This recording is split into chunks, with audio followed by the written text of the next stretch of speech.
Hello friends, welcome to my channel commerce अध्ययन। आशा करती हूँ आप सभी अच्छे होंगे और घरों में सेफ होंगे। जैसा कि हम सभी कोरोना से परेशान हैं, जिसके कारण बहुत सी चीज़ों में इम्पैक्ट पड़ रहा है, जिसके कारण हमारी पढ़ाई नहीं हो पा रही है। डोंट वरी, सब कंडीशन अच्छी होंगी। आपकी पढ़ाई में कोई रुकावट ना आए, इसलिए मैंने ये चैनल बनाया है। आप हमारे चैनल को लाइक और सब्सक्राइब करें और हमसे कनेक्ट रहें, जिससे कि आपकी पढ़ाई कंटिन्यू चलती रहे। सो आज स्टार्ट करते हैं अपना टॉपिक। आज का टॉपिक है हमारा इकोनॉमिक्स एंड इंट्रोडक्शन। ये टॉपिक मैंने specially 11th and 12th students के लिए लिया है।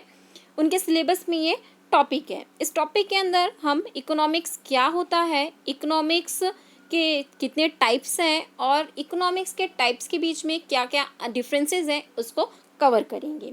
सो स्टार्ट करते हैं। सबसे पहले हम ये जानते हैं इकोनॉमिक्स क्या है। What is economics? इकोनॉमिक्स में हम किसी पर्टिकुलर प्लेस के ह्यूमन एक्टिविटीज़ को स्टडी करते हैं। Generally human activities two types की होती हैं। पहला अपना इकोनॉमिक एक्टिविटीज़ और सेकंड होता है हमारा non economic activities. Economic activities ऐसी एक्टिविटीज़ होती हैं जिसका मेन मोटिव प्रॉफिट अर्न करना होता है। For example production, consumption, distribution etcetera. और दूसरा होता है हमारा non economic activities. Non economic activities ऐसी एक्टिविटीज़ होती हैं जिसका मेन मोटिव प्रॉफिट अर्न करना नहीं होता, लोगों को सर्विस प्रोवाइड करना होता है। इकोनॉमिक्स के अंदर हम ऐसी प्रॉब्लम्स के बारे में पढ़ते हैं जो रिसोर्सेज की कमी के कारण होती हैं या आती हैं। हमारी जो भी ह्यूमन बीइंग्स होते हैं, उनके वांट्स जो होते हैं अनलिमिटेड होते हैं। मतलब कि एक वांट्स हमारा फुलफ़िल होता है, फिर फुलफ़िल होता भी नहीं है, उसके पहले ही हमारी न्यू वांट्स आ जाती हैं, जिसके के लिए हमारी ह्यूमन बीइंग्स की वांट्स अनलिमिटेड होती हैं। अनलिमिटेड वांट्स को पूरे करने वाले जो रिसोर्सेज होते हैं वो कम होते हैं, और जो रिसोर्सेज होते भी हैं उसके क्या होते हैं, ऑल्टरनेटिव यूजेस होते हैं। ऑल्टरनेटिव यूजेस मतलब कि एक ही चीज़ों के बहुत सारी चीज़ों में उसका यूज़ होता है। इसको हम एग्जांपल के थ्रू समझते हैं। जैसे कि हम एग्जांपल के लिए लकड़ी ले लेते हैं। लकड़ी का यूज़ हम घर बनाने के लिए भी करते हैं, लकड़ी का यूज़ हम फर्नीचर बनाने के लिए भी करते हैं, और कुछ लोग लकड़ी का यूज़ फ्यूल के लिए, ईंधन के रूप में भी घरों में करते हैं, जिसके कारण लकड़ी की क्या हो जाती है, कमी हो जाती है। तो इस प्रकार हम कह सकते हैं, under economics we study economic issues और problems those are arising due to scarce of resources in relation to our needs and their scarce have alternative uses. मतलब कि इकोनॉमिक्स के अंदर हम ऐसे इश्यूज और प्रॉब्लम्स को बारे में पढ़ते हैं जो किसी रिसोर्सेज की कमी के कारण आती हैं। ठीक, अब अपन देखते हैं टाइप्स ऑफ इकोनॉमिक्स। रैगनर एंटम केटले फ्रिक्स एक अर्थशास्त्री इकोनॉमिक्स थे, जिन्होंने 1933 में इकोनॉमिक्स को टू पार्ट्स में डिवाइड किया था। पहला है हमारा माइक्रो इकोनॉमिक्स और दूसरा पार्ट है मैक्रो इकोनॉमिक्स। सबसे पहले देखते हैं माइक्रो इकोनॉमिक्स। माइक्रो इकोनॉमिक्स दो शब्दों से मिलके बना है, micro plus economics. Micro word is originated from Greek word micros which means small, small या स्मॉल यूनिट्स। मतलब कि माइक्रो जो है, माइक्रो का मतलब होता है एक स्मॉल या इंडिविजुअल यूनिट्स। माइक्रो इकोनॉमिक्स के अंदर हम स्मॉल यूनिट्स या इंडिविजुअल यूनिट्स के बारे में स्टडी करते हैं। जैसे किसी पर्सन के बारे में हो गया, या किसी फर्म के बारे में हो गया, या किसी इंडिविजुअल मार्केट के बारे में हो गया, या किसी मार्केट में इंडिविजुअल किसी प्रोडक्ट के बारे में हो गया, उस प्रोडक्ट के डिमांड और सप्लाई के बारे में हो गया। तो मतलब माइक्रो इकोनॉमिक्स के अंदर में हम एक इंडिविजुअल या स्मॉल यूनिट्स के बारे में अपन स्टडी करते हैं। तो इस प्रकार हम कह सकते हैं, under micro economics we study particular firm, particular person, individual household, wages, interest, demand and supply etcetera. इसके अकॉर्डिंग हम देखते हैं माइक्रो इकोनॉमिक्स की क्या क्या कैरेक्टरिस्टिक्स हो सकती हैं। Characteristics of micro economics. सबसे पहली कैरेक्टरिस्टिक्स है स्टडी ऑफ इंडिविजुअल यूनिट्स। जैसा कि मैंने पहले ही बताया, माइक्रो इकोनॉमिक्स के अंदर में हम क्या करते हैं, किसी भी इंडिविजुअल यूनिट के बारे में स्टडी करते हैं। इंडिविजुअल यूनिट मतलब किसी एक पर्सन के बारे में हो सकता है, किसी एक फर्म के बारे में हो सकता है, वेजेस के बारे में हो सकता है, इंटरेस्ट के बारे में हो सकता है, किसी प्रोडक्ट के डिमांड के बारे में हो सकता है, या किसी प्रोडक्ट के सप्लाई के बारे में हो सकता है। सेकेंड हमारी कैरेक्टरिस्टिक्स है study of small variables. Study of small variables मतलब कि इसमें छोटी छोटी क्या किया जाता है, वेरिएबल्स के बारे में स्टडी किया जाता है, होल इकोनॉमिक के बारे में स्टडी नहीं किया जाता। थर्ड है हमारा डिटर्मिनेशन ऑफ इंडिविजुअल यूनिट्स। इसमें क्या किया जाता है, माइक्रो इकोनॉमिक्स में छोटी छोटी या एक सिंगल इंडिविजुअल यूनिट के बारे में डिटर्मिनेशन किया जाता है। मतलब कि किसी प्रोडक्ट के प्राइस के बारे में हो सकता है, उस प्रोडक्ट की डिमांड के बारे में हो सकता है, या उस प्रोडक्ट के सप्लाई के बारे में हो सकता है।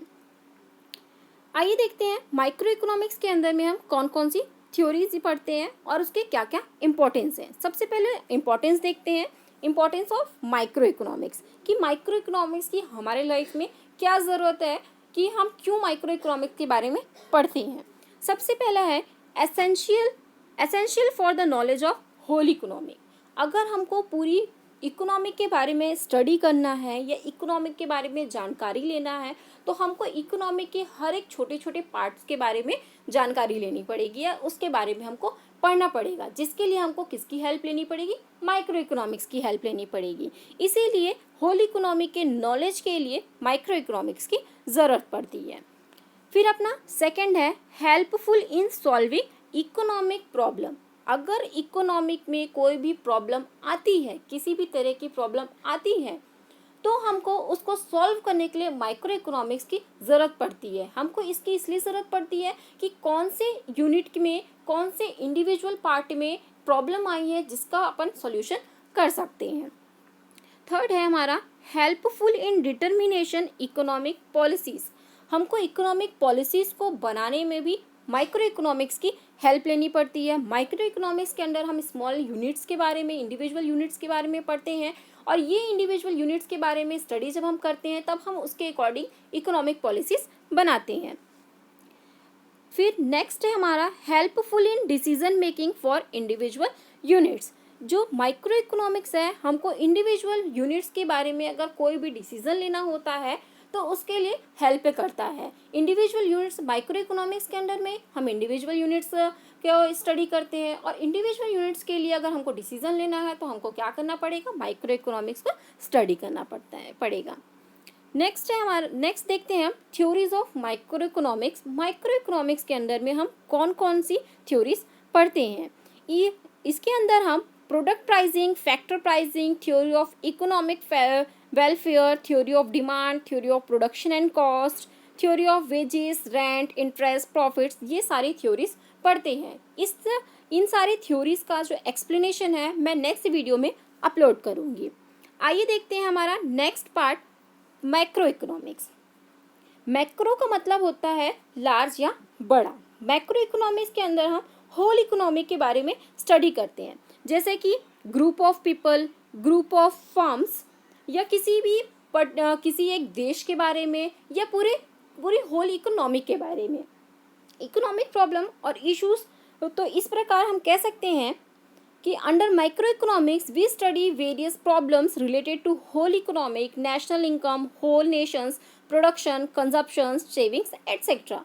मतलब कि माइक्रो इकोनॉमिक्स के अंदर में हम पूरे होल इकोनॉमिक को इंक्लूड करते हैं, जिसमें हमारा national income, whole national production, मतलब कि पूरे देश में क्या प्रोडक्शन हो रहा है, पूरे देश का कंजप्शन कितना है, पूरे देश में सेविंग्स क्या है, ये सारी चीज़ों के बारे में स्टडी करते हैं। इसके अकॉर्डिंग जो माइक्रो इकोनॉमिक्स की कैरेक्टरिस्टिक्स हो सकती हैं कुछ ऐसा ब्रॉडर पर्सपेक्टिव, जैसे कि हम जानते ही हैं कि माइक्रो इकोनॉमिक्स में होल इकोनॉमिक के बारे में स्टडी किया जाता है, इसलिए इसका जो पर्सपेक्टिव है वो बहुत ही ज़्यादा ब्रॉडर है। सेकेंड है हमारा स्टडी ऑफ होल यूनिवर्स। जैसा कि मैंने आपको पहले ही बताया कि माइक्रो इकोनॉमिक्स में हम पूरे होल इकोनॉमिक को इंक्लूड करते हैं या होल इकोनॉमिक के बारे में स्टडी करते हैं, इसलिए इसको में हम पूरे यूनिवर्स को इंक्लूड करते हैं। ब्रॉड एनालिसिस, इसमें हम बहुत सारी चीज़ों को ब्रॉड में पढ़ते हैं, इसीलिए इसका जो एनालिसिस है बहुत ही ज़्यादा ब्रॉडर है। नेक्स्ट है हमारा इम्पोर्टेंस टू डायनेमिक इकोनॉमिक। जो माइक्रो इकोनॉमिक्स है डायनेमिक इकोनॉमिक को बहुत ही ज़्यादा इम्पोर्टेंस देता है। देखते हैं आप importance of macro economics. Macro economics क्यों ज़रूरत है, उसका क्या महत्व है हमारे पढ़ाई में या हमारे स्टडी करने में। सबसे पहला यहाँ पे दिया हुआ है स्टडी ऑफ कॉम्प्लेक्स प्रॉब्लम। अगर हमारी इकोनॉमिक में कोई भी ऐसी प्रॉब्लम मतलब बहुत ही ज़्यादा कठिन प्रॉब्लम आ जाती है, कॉम्प्लिकेटेड प्रॉब्लम आ जाती है, तो हमको मैक्रो इकोनॉमिक्स की हेल्प लेनी पड़ती है। मैक्रो इकोनॉमिक्स में हम पूरे इकोनॉमिक्स के बारे में पढ़ते हैं, मतलब होल इकोनॉमी के बारे में पढ़ते हैं। इसीलिए मैक्रो इकोनॉमिक के थ्रू क्या किया जाता है, कॉम्प्लेक्स प्रॉब्लम को सॉल्व किया जाता है। फिर सेकंड है हमारा हेल्पफुल इन माइक्रो इकोनॉमिक्स। जो माइक्रो इकोनॉमिक्स है उसमें भी मैक्रो इकोनॉमिक क्या करता है, हेल्प करता है। क्यों है, कैसे हेल्प करता है? जो माइक्रो इकोनॉमिक है वो मैक्रो इकोनॉमिक का एक पार्ट है, तो मैक्रो इकोनॉमिक माइक्रो इकोनॉमिक को बहुत ज़्यादा हेल्प करता है। नेक्स्ट है हमारा essential for the knowledge of whole economic. अगर हमको पूरी होल इकोनॉमी के बारे में नॉलेज चाहिए तो उसके लिए हमको मैक्रो इकोनॉमिक्स की ज़रूरत पड़ती है।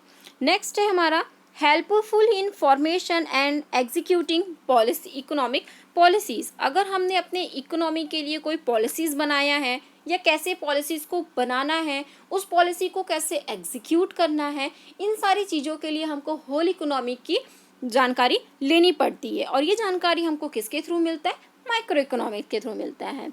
नेक्स्ट है हमारा study of inflation and deflation. Micro economics का इंपॉर्टेंस इन्फ्लेशन एंड डिफ्लेशन के को स्टडी करने के लिए भी इम्पॉर्टेंस है।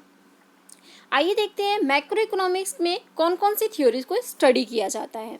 Theories of macro economics. Micro economics में बहुत सारी थ्योरीज को स्टडी किया जाता है, जैसे कि theory of income and employment, theory of general price level and inflation, the theory of economic growth, macro theory, और ऐसी बहुत सारी थ्योरीज को मैक्रो इकोनॉमिक्स के अंदर स्टडी किया जाता है। इन सारी थ्योरीज का डिस्क्रिप्शन मैं नेक्स्ट वीडियो में ज़रूर अपलोड करूँगी।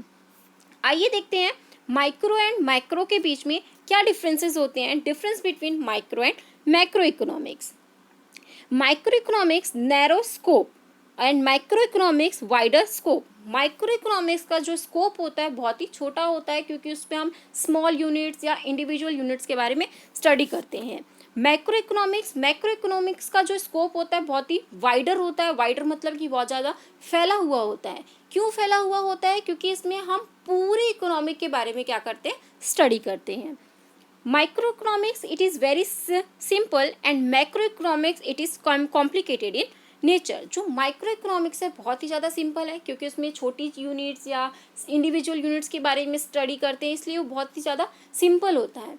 लेकिन जो माइक्रो इकोनॉमिक्स है वो बहुत ही ज़्यादा कॉम्प्लिकेटेड होता है नेचर में। क्यों कॉम्प्लिकेटेड होता है? क्योंकि इसमें पूरे नेशन के बारे में हम स्टडी करते हैं, होल इकोनॉमिक के बारे में स्टडी करते हैं, नेशनल इंटरनेशनल पॉलिसीज़ के बारे में स्टडी करते हैं, इसलिए ये क्या हो जाता है, कॉम्प्लिकेटेड हो जाता है। Micro economics it relates to price analysis. Macro economics it relates to income analysis. जो माइक्रो इकोनॉमिक्स है वो प्राइस एनालिसिस से रिलेटेड होता है, और जो मैक्रो इकोनॉमिक्स होता है वो इनकम एनालिसिस से रिलेटेड होता है। Micro economics the theory of demand supply production theory of price. Macro economics in this we study theories of national income, theory of general price level. हम micro economics के अंदर simply किसी भी product की demand और supply और उस product की जो प्राइस है उसकी थ्योरीज के बारे में स्टडी करते हैं। मैक्रो इकोनॉमिक्स के अंदर हम नेशनल इनकम मतलब कि पूरे देश की इनकम, उसके बारे में, theory of general price level मतलब कि सारी चीज़ों की जो प्राइस होते हैं उनके बारे में स्टडी करते हैं। Its main instruments are demand and supply. Micro economics का मेन इंस्ट्रूमेंट होता है डिमांड और सप्लाई, और मैक्रो इकोनॉमिक्स का मेन इंस्ट्रूमेंट होता है aggregate demand and aggregate supply. तो इस तरह से हमारा टॉपिक कंप्लीट होता है, जिसमें इस टॉपिक में हमने कवर कर लिया इकोनॉमिक्स क्या होता है, types on economics, difference between micro and macro economics. Hope आप सभी को ये वीडियो पसंद आया होगा। अगर पसंद आया होगा तो प्लीज़ ये वीडियो को लाइक एंड सब्सक्राइब करें और हमारे चैनल से कनेक्ट रहें। अगर किसी को कोई डाउट हो तो प्लीज़ अपने डाउट को कमेंट बॉक्स में ज़रूर शेयर करें। आपके डाउट का यहाँ पे सॉल्यूशन मिलेगा।